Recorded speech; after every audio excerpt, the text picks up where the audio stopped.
Hello everyone, welcome to my channel Fun Math with Dr. Frank. Today we are going to learn about continuous function. Continuous function से start करने से पहले हम लोग ये देख लेते हैं कि फंक्शन क्या होता है हमारे पास. फंक्शन क्या होता है, अब आपको बेसिक तो आइडिया होगा कि हमारे पास एक डोमेन होती है और एक रेंज होती है. डोमेन और रेंज क्या होती है? सपोज दो एलिमेंट है और इनके दरमियान एक रिलेशन है f ऑफ x. ठीक है जी, इसको फंक्शन हम कहते हैं.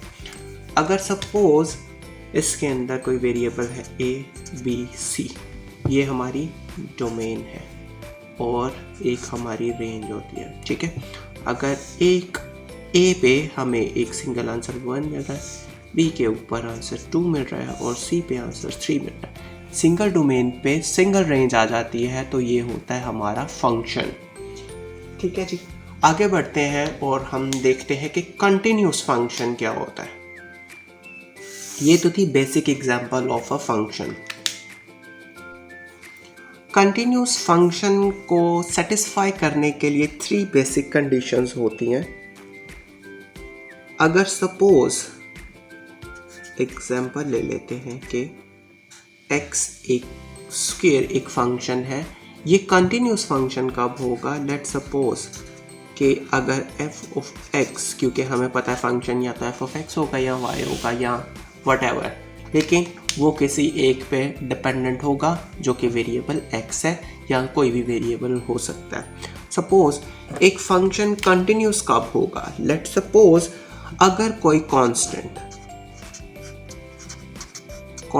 c है हमारे पास.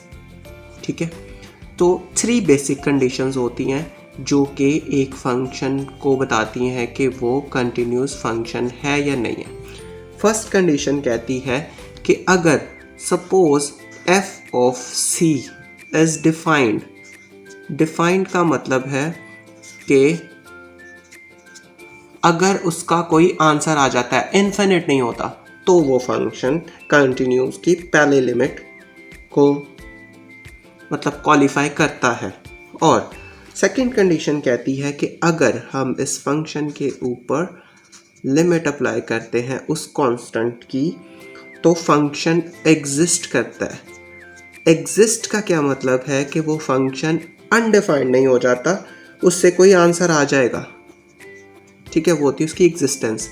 थर्ड कहती है कि अगर हम इसके ऊपर एक लिमिट अप्लाई करते हैं तो वो फंक्शन आ जाता है इसके इक्वल, तो भी फंक्शन कंटिन्यूस है. अब हम देखते हैं कि क्या ये तीनों कंडीशन सेटिस्फाई कर रहा है.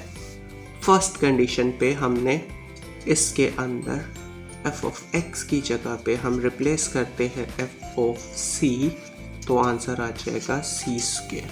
तो हमारी फर्स्ट कंडीशन फुलफिल हो रही है. सेकंड पे देखते हैं कि लेट सपोज अगर इसके अंदर हम लिमिट अप्लाई करते हैं तो क्या फंक्शन एग्जिस्ट करता है हमारा? तो जब हम लिमिट अप्लाई करेंगे तो लिमिट पे भी हमने एक वीडियो बनाई है. अगर आपको लिमिट अप्लाई नहीं करनी आती तो आप वो वीडियो भी देख सकते हैं. वेल, हम यहाँ भी एक्सप्लेन कर देते हैं कि आपको जहाँ पे इस इक्वेशन में x है, जिससे x रिप्लेस हो रहा है, आपको वो रिप्लेस कर देना है, तो आंसर c स्क्वायर अगेन आ जाएगा. तो लिमिट भी एग्जिस्ट कर रही है. अब हमने देखना है कि जब हम लिमिट अप्लाई कर देते हैं तो क्या फंक्शन f ऑफ c आता है, क्या उस कांस्टेंट पे आ जाता है. तो थर्ड इक्वेशन हमारी जो है, चूँकि हमने ये अप्लाई कर दिया है, तो जब हम limit x approaches to c करते हैं तो हमारे पास फंक्शन c में आ जाता है. तो हमारी तीनों कंडीशंस सेटिस्फाई हो रही हैं. अगर सपोज इस c की कोई वैल्यू हम कह देते हैं, let suppose c is equal to 1 था, तो हम कहते हैं कि यहाँ पे 1 आ जाएगा, यहाँ भी 1 आ जाएगा और इधर 1 1 1 आ जाएगा.